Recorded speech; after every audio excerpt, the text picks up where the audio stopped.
Anyone who has watched a Steve Jobs keynote will tell you he is one of the most extraordinary speakers in corporate America. Who does the best job of that in the world? While most presenters simply convey information, Jobs inspires. I'm Carmine Gallo, and today I'll walk you through several key techniques that Steve Jobs uses to electrify his audience. They're elements you can adopt in your very next presentation. Welcome to Macworld 2008. We've got some great stuff for you. There's clearly something in the air today. With those words, Jobs opened Macworld 2008, setting the theme for his presentation and hinting at the major announcement of the day, the launch of the ultra-thin MacBook Air. Whether it's a new notebook or the iPhone, Jobs unveils a single headline that sets the theme. Today, Apple is going to reinvent the phone.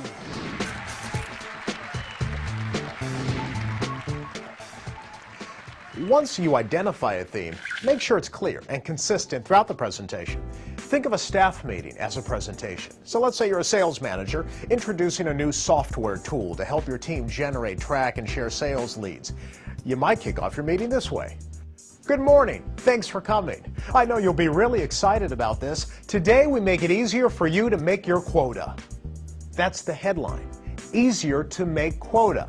It's memorable, and it sets the direction for the rest of your meeting. It gives your audience a reason to listen. So I've got 4 things I'd like to talk about with you today. So let's get started. Steve Jobs always provides an outline for his presentation and then verbally opens and closes each section with a clear transition in between. Here's an example. So that's Time Capsule, a perfect companion to Leopard, and that's the first thing I wanted to share with you this morning.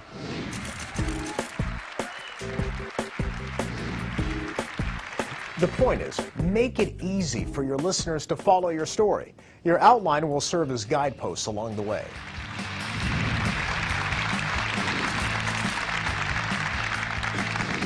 You'll also notice that during his presentations, Jobs uses words like extraordinary, amazing, and cool.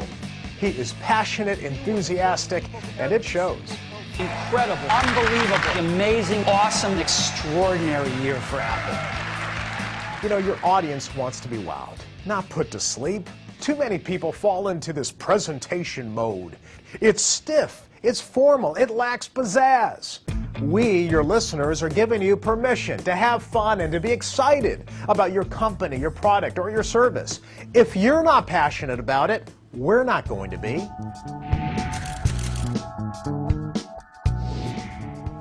Remember, Jobs isn't selling hardware. He's selling an experience. If you offer numbers and statistics, make them meaningful. We have sold 4 million iPhones to date. If you divide 4 million by 200 days, that's 20,000 iPhones every day on average. Numbers don't mean much unless they're placed in context. Managers, connect the dots for your listeners. Recently, I worked with a company that launched a 12-gigabyte memory card. 12 gigabytes! That number doesn't mean much to most people, so we put it into context. We said that's enough memory to listen to your music while traveling to the moon and back. Now, 12 gigs means something to me.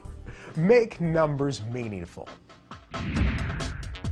One of the most effective elements of a Steve Jobs presentation is that they are easy on the eyes. His presentations are visual and simple. While most speakers fill their slides with mind-numbing data and text and charts, Jobs does just the opposite. He uses very little text and usually 1, maybe 2 images per slide. You see, you want to paint a picture for your audience without overwhelming them. Inspiring presentations are short on bullet points and big on visuals. If you really want your presentation to pop, treat it like a show, with ebbs and flows, themes, and transitions. Jobs includes video clips, demonstrations, and guests. He also has a knack for dramatic flair, and it's very effective. For example, when introducing the MacBook Air, Jobs drew cheers by opening a manila interoffice envelope and holding the laptop out for everyone to see. This is the new MacBook Air, and you can get a feel for how thin it is. What is the one memorable moment of your presentation? Identify it ahead of time, then build up to it. With a little help from our friends, everything will work today. And finally, rehearse, rehearse, and rehearse some more. Let me show you how easy that is now. Steve Jobs makes it look easy because he spends hours rehearsing.